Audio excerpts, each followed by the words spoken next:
ओम शांति। मेरे मीठे मीठे भाई और बहनों, बाबा के इस अनमोल खजाना यानी ज्ञान रूपी मुरली को जन जन तक पहुंचाना हम सब की कर्तव्य नहीं बल्कि धर्म है। मैं तो अपना धर्म निभा रही हूँ। अब आपकी बारी। आप भी अपनी व्हाट्सएप और फेसबुक और दूसरे सोशल मीडिया के ग्रुप में शेयर कीजिए। क्या पता आपके इस नेक काम की वजह से किसी की ज़िंदगी जीने की एक नई राह मिल जाए। और हाँ, आप भी इस YouTube चैनल को सब्सक्राइब कर लीजिएगा ताकि आपको भी रोजाना बाबा की मुरली को सर्च करना ना पड़े। शिव बाबा की अमृत वर्षा हम सब पर ऐसे ही बरसते रहे। अब सुनते हैं आज की मुरली। ओम शांति। 1 दिसंबर 2021 बाबा के महावाक्य। मीठे बच्चे, क्रोध भी बहुत बड़ा कांटा है, इससे बहुतों को दुख मिलता है। इसलिए इस कांटे को निकाल सच्चे सच्चे फूल बनो। प्रश्न: कांटे से फूल बनने वाले बच्चों को बाप कौन सी आदत धैर्य देते हैं? उत्तर: बच्चे, अभी तक कांटे से फूल बनने में जो माया विघ्न डालती है, यह विघ्न एक दिन खत्म हो जाएंगे। तुम सब स्वर्ग में चले जाएंगे। यह कलयुगी कांटे खत्म हो जाएंगे। बाप ने तुम्हें संगम युगी पॉट में डाला है। माया भल मुरझा देती है, लेकिन ज्ञान का बीज अविनाशी है। यह बीज विनाश नहीं हो सकता। गीत: न वह हमसे जुदा होंगे। ओम शांति। शिव बाबा ब्रह्मा के तन से मीठे मीठे सिखिलदे रूहानी बच्चों प्रति गुह्य राज व ज्ञान समझा रहे हैं। एक तो बच्चों ने गीत सुना कि बाबा, हम आपके ऊपर बलि चढ़ेंगे, भल कितने भी सीतम सहन करने पड़े। सीतम क्यों होते हैं? क्योंकि मनुष्यों को जहर विकार नहीं मिलता। यह तो बच्चे जानते हैं कि हम न आत्मा को न परमात्मा को जानते थे, न अपने आप को न बाप को जानते थे। इसलिए जैसे जानवर बुद्धि थे। लौकिक संबंध में तो अपने को जानते हैं, बाप को भी जानते हैं। इस समय के मनुष्य अपने को और पारलौकिक बाप को बिल्कुल ही नहीं जानते हैं। कह देते हैं परमात्मा का कोई नाम रूप देश काल है ही नहीं, तो फिर आत्मा का भी नहीं होना चाहिए। आत्मा को भी वे लोग जानते ही नहीं। कह देते आत्मा सो परमात्मा। अभी तुमने जाना है। वह तो सिर्फ नाम मात्र कह देते हैं आत्मा और जीव है। आत्मा अविनाशी है, जीव विनाशी है। अच्छा, आत्मा क्या चीज है? उनका रूप रंग क्या है? नाम तो जानते हैं कि आत्मा है, परंतु वह कैसी है, क्या करती है, कैसे कैसे पाठ बजाती है, कितना समय पाठ बजाती है, इस आत्मा की नॉलेज का कोई वर्णन कर ना सके। अभी तुम जानते हो आत्मा छोटा स्टार है। आत्मा में ही सारा 84 जन्मों का पाठ अविनाशी नोंधा हुआ है। शंकराचार्य की आत्मा भी अपना पाठ बजा रही है। यह भी कोई नहीं जानते कि आत्मा कैसे सतो प्रधान फिर सतो रजो तमो में आती है। सिर्फ कह देते हैं भ्रकटी के बीच चमकता है अजब सितारा, बस, और कुछ नहीं जानते। आत्मा को नहीं जाना, गोया परमात्मा को नहीं जाना। इस समय यह है कांटों का जंगल। सब कांटे हैं। न रचयिता परमपिता परमात्मा को जानते हैं, न रचना के आदि मध्य अंत को जानते हैं। तुम बच्चे आत्मा और परमात्मा को जानते हो, सो भी नंबरवार पुरुषार्थ अनुसार। बहुत बच्चे हैं जो यथार्थ रीति नहीं जानते। देह अभिमान में रहने के कारण पूरी धारणा नहीं होती है। नंबरवार तो है ना। पूछते हैं, बाबा ऐसे क्यों है? बाबा कहते हैं, बच्चे यह राजधानी स्थापन हो रही है, इसमें सब प्रकार के जरूर चाहिए। पत्थर बुद्धि हो तब तो कम से कम पद पाए। अगर खुद जानते हो तो औरों को भी समझाए। तुम कहेंगे आगे चलकर समझाने लग पड़ेंगे, परंतु ऐसे भी कोई चाहिए तब तो कम पद मिलेगा ना। कहाँ राजा कहाँ प्रजा, कितना फर्क है। यहाँ तो राजा प्रजा सबको दुख है। सतयुग में न राजा को दुख न प्रजा को, परंतु मर्तबे में फर्क है। पूरी धारणा न होने के कारण किसको समझा नहीं सकते हैं।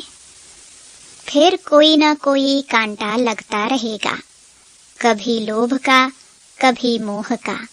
भूतों की प्रवेशता होती रहेगी, यह भी होना है जरूर। तुम हो प्रजापिता ब्रह्मा कुमार कुमारियां।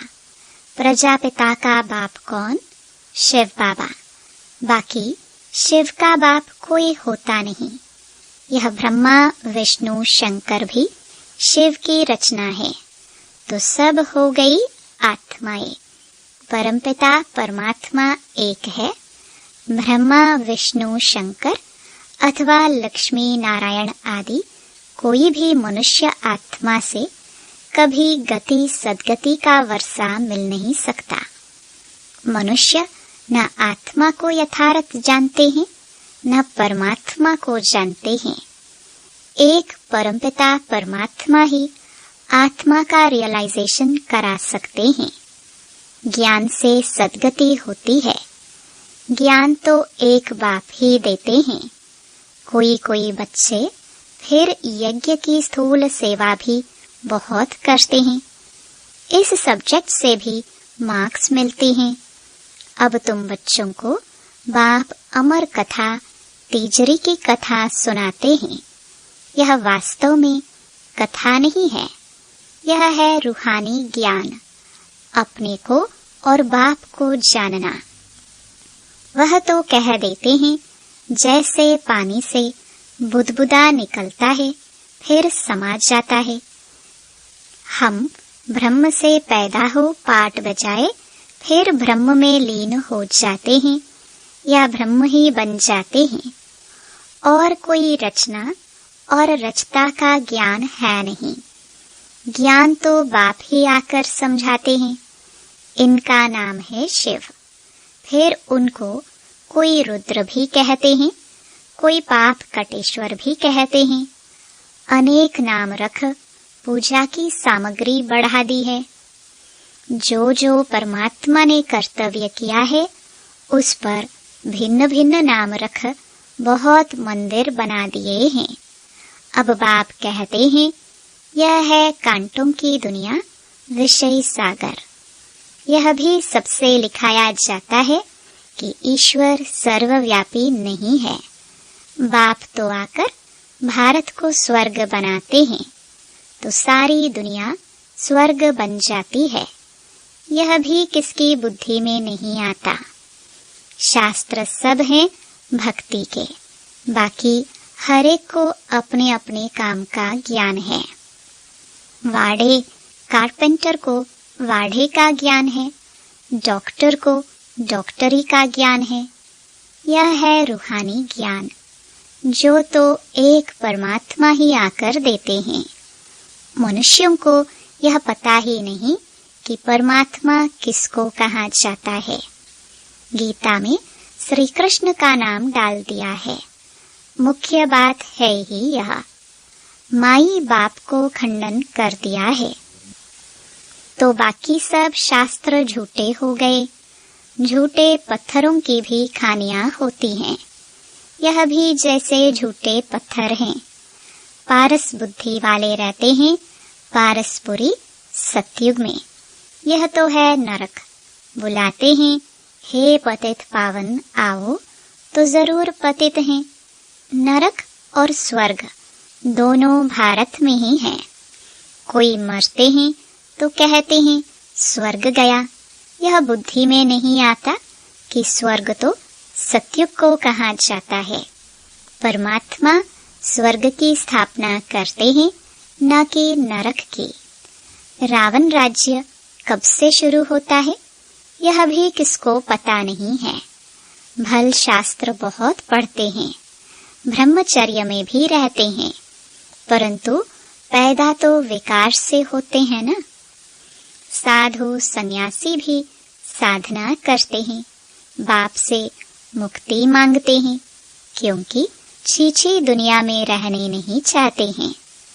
अब बाप कहते हैं, पहले आत्मा को जानो कि कैसे जन्म मरण में आती है, कैसे सच्चे सोने में खाद पड़ती है, कैसे 84 जन्मों का पाठ बजाती है।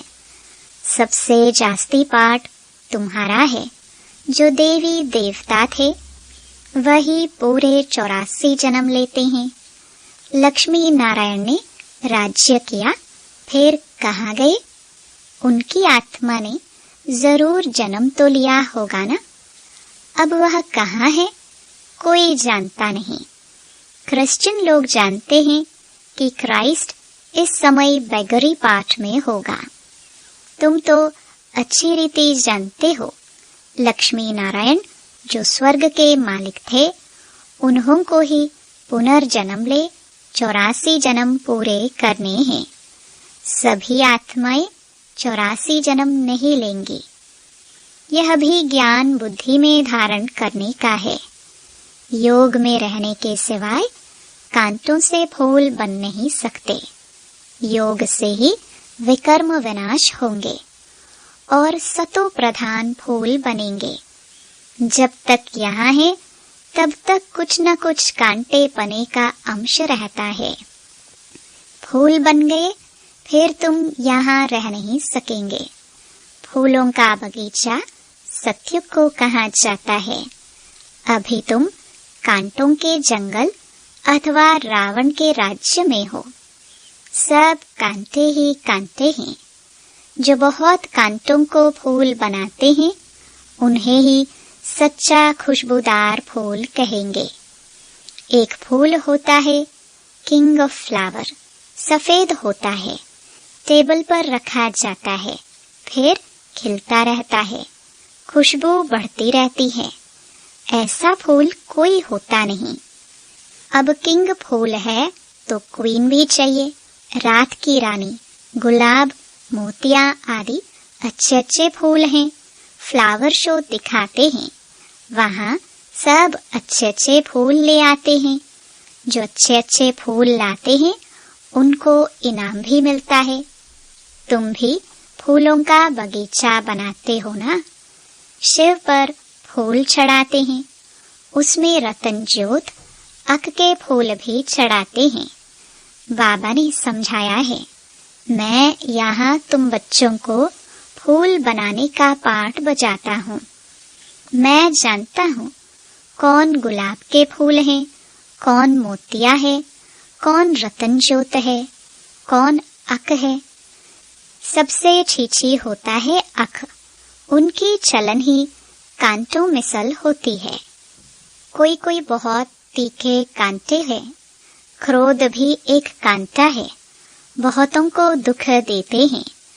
अभी तुम कांटों की दुनिया से किनारे में हो, संगम पर हो, कांटों से फूल बन रहे हो। जैसे माली कांटों को निकाल फूलों को अलग पॉट में रखते हैं, तुमको भी बाबा ने अलग कर दिया है। तुम संगम पर हो, तुम्हारी मरम्मत होती रहती है, फिर भी माया कांटा बना देती है। फिर भी एक बार हमारा बन गया ना, तो यह माया के विघ्न भी एक दिन खत्म हो जाएंगे। फिर यह जो पॉट में लगे हुए फूल हैं, वह सब स्वर्ग में चले जाएंगे। कलयुगी कांटे सब भस्म हो जाएंगे। तुम कितने थोड़े फूल हो, तुम्हें संगमयुगी पॉट में डाला है, बीज बोया हुआ है। माया का तूफान लगता है तो मुरझा देता है, फिर भी अविनाशी ज्ञान का बीज एक बार डाला है तो वह विनाश नहीं होता है। बाप बैठ बच्चों को समझाते हैं, तुम बच्चों को बहुत बहुत निडर बनना है। बाबा कहते हैं कि यह लिख दो कि हर 5000 वर्ष के बाद यह मेला प्रदर्शनी हम इस संगम पर दिखाने आए हैं। यह तो लिखना है कि यह लड़ाई 5000 वर्ष के बाद लगती है। पुरानी दुनिया को नया बनाने या नरक वासियों को स्वर्गवासी बनाने बाबा डायरेक्शन तो बहुत देते हैं, युक्तियां तो बहुत सहज बताते हैं। बाप को याद करो और स्वर्ग की बादशाही लो। मनुष्य तो पानी में डुबका मारते रहते हैं, सो भी सागर में जाए ना। नदियां सागर से निकली हैं, नदियों का बाप सागर है ना, वहां जाकर स्नान करो। परंतु वह खारा है, इसलिए मीठी नदियों में स्नान करते हैं। अभी तुम हो ज्ञान सागर के बच्चे। ज्ञान सागर पतित पावन बाप है, तुम उनके बच्चे। जो जितनी जास्ती सर्विस करेंगे तो समझा जाएगा यह अच्छा फूल है। प्रदर्शनी में भी घड़ी घड़ी अच्छे फूलों को बुलाते हैं, समझते हैं फलाने हमसे होशियार हैं, परंतु होशियार का फिर रिगार्ड भी रखना चाहिए। बाबा हमेशा समझाते हैं, कभी क्रोध नहीं करो, प्यार से समझाओ। क्रोध कोई करता है तो बाबा समझते हैं कि इनमें कड़ा भूत है। माँ बाप पर भी क्रोध करने में देरी नहीं करते हैं और ही दुर्गति को पालेंगे। गरीब निवाज कब गरीबों पर क्रोध करेंगे क्या? गरीब निवाज बाबा आया ही है गरीबों को साहूकार बनाने। यहाँ जो पदमपति हैं दूसरे जन्म में नौकर चाकर बनेंगे। गरीब जो अच्छी रीति पढ़ेंगे वह जाकर राजा रानी बनेंगे। ऐसे भी सेंटर्स पर आते हैं जो ईश्वरीय सेवा में कुछ नहीं देते हैं। उनको पता ही नहीं कि थोड़ा भी बीज बोने से हमारा भविष्य कितना ऊंचा बनेगा। सुदामे का मिसाल है ना, ईश्वर अर्थ दान करते हैं, समझते हैं दूसरे जन्म में फल मिलेगा। बाबा लिख देते हैं, बच्चे तुमको एक ईंट के बदले महल मिल जाएंगे। यहाँ कौड़िया देते हो, वहाँ हीरे बन जाते हैं। इसलिए चावल मुट्ठी का गायन है। गुरु नानक के टिकाणे में जाते हैं, कुछ न कुछ रखते जरूर है, परंतु यहाँ तो बाप दाता है ना। अच्छा मीठे मीठे सिखिलदे बच्चों प्रति माता पिता बाप दादा का याद प्यार और गुड मॉर्निंग। रूहानी बाप की रूहानी बच्चों को नमस्ते। धारणा के लिए मुख्य सार। पहला, बहुत बहुत निडर बन कांटों को फूल बनाने की सेवा करनी है। सब में अविनाशी बीज बोते रहना है। दूसरा, क्रोध का बहुत बड़ा कांटा है, उसे छोड़ बहुत बहुत प्यारा बनना है। प्यार से सर्विस करनी है, सर्विसेबल का रिगार्ड रखना है। वरदान, सर्व के गुण देखने व संतुष्ट करने की उत्कंठा द्वारा सदा एक रस उत्साह में रहने वाले गुण मूर्त भव।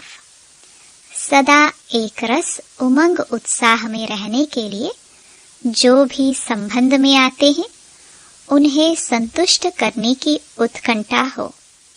जिसको भी देखो उससे हर समय गुण उठाते रहो। सर्व के गुणों का बल मिलने से उत्साह सदा काल के लिए रहेगा। उत्साह कम तब होता है जब औरों के भिन्न भिन्न स्वरूप, भिन्न भिन्न बातें देखते सुनते हो। लेकिन गुण देखने की उत्कंठा हो तो एक रस उत्साह रहेगा और सर्व के गुण देखने से स्वयं भी गुणमूर्त बन जाएंगे। स्लोगन: बेहद के वैराग्य वृत्ति का फाउंडेशन मजबूत हो तो सेकंड में अशरीरी बनना सहज है। ओम शांति।